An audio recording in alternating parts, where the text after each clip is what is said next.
Hi friends, welcome to our தாதம் cooking. இப்போ நம்ம பார்க்க போகிறது mango cake friends. 1/4 cup maida எடுத்துக்கோங்க. அப்புறம் 1 spoon of baking powder, 1/2 spoon of baking soda, எல்லாத்தையும் நல்லா சலித்து எடுத்துக்கோங்க. நல்லா சலிச்சுட்டு மாவை நல்லா மிக்ஸ் பண்ணிக்கோங்க ஃப்ரெண்ட்ஸ்.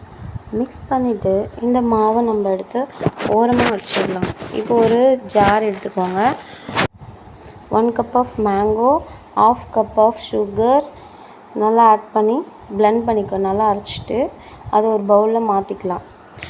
இதில் இப்போது 3/4 கப் ஆஃப் ஆயில் ஆட் பண்ணிக்கணும், ரீஃபைண்ட் ஆயில். நல்லா அதையும் மிக்ஸ் பண்ணணும் ஃப்ரெண்ட்ஸ். நல்லா மிக்ஸ் பண்ணுங்கள்.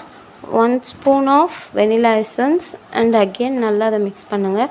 எனக்கு ஸ்பேச்சுலாவில் சரியாக மிக்ஸ் ஆகலை. ஸோ நான் இப்போது விஸ்க் எடுத்திருக்கேன். விஸ்கில் பார்த்தீங்கன்னா விஸ்க்கு நல்லா உங்களுக்கு மிக்ஸ் பண்ணி கொடுக்கும். பார்த்தீங்களா, 2 மினிட்ஸில் நல்லா மிக்ஸ் ஆகிடுச்சு. இப்போ நம்ம ஏற்கனவே எடுத்து சலித்து வச்சுருக்கோம்ல, அந்த மாவை மிக்ஸ் பண்ணிக்கிறோம்.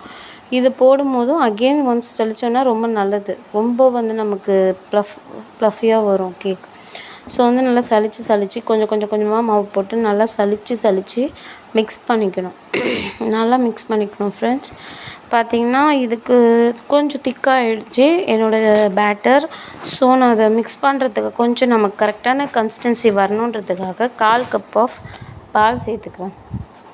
பால் கொஞ்சம் அதையுமே ஃபுல்லாக ஒரே டைம் ஆட் பண்ணாமல் கொஞ்சமாக ஊற்றி நல்லா மிக்ஸ் பண்ணிக்கோங்க ஃப்ரெண்ட்ஸ். நல்லா மிக்ஸ் பண்ணது நமக்கான கரெக்டான கன்சிஸ்டன்சி வந்துடும். இந்த ரிப்பன் ஓகேவா, கரெக்டான கன்சிஸ்டன்சி ரிப்பன்னா தான் நம்ம கொட்டும் போது அது நல்லா ஸ்ப்ரெட் ஆகணும் மாவே. அந்த கன்சிஸ்டன்சி பார்த்திங்கன்னா இப்போ கொட்டும் போது எப்படி ஸ்ப்ரெட் ஆகுது பாருங்கள்.